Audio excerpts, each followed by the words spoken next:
Guys, if you're saving or investing your money into an index fund or an ETF like the S&P 500 or the ASX 200 in Australia, or the MSCI World, an overall stock index fund, then you're most likely not getting anywhere with your investment.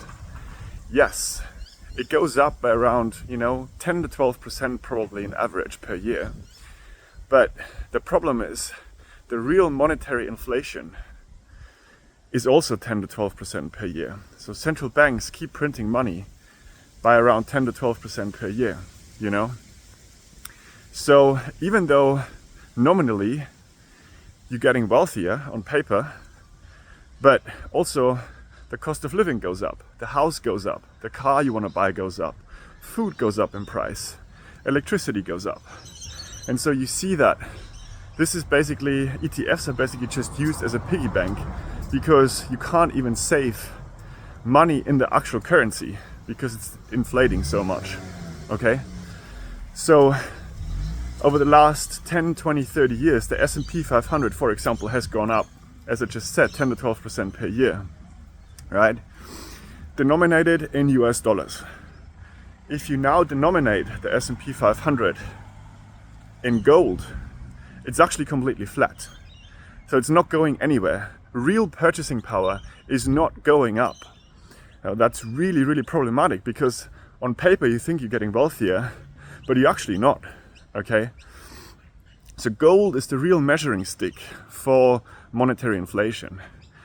And so far, now we have Bitcoin, right?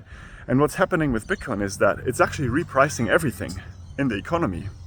Bitcoin is actually the real measuring stick because you cannot add any Bitcoin or take any Bitcoin out of its own system, right? It's completely closed. It's a closed system. And so this is going to be the real measuring stick for the economy.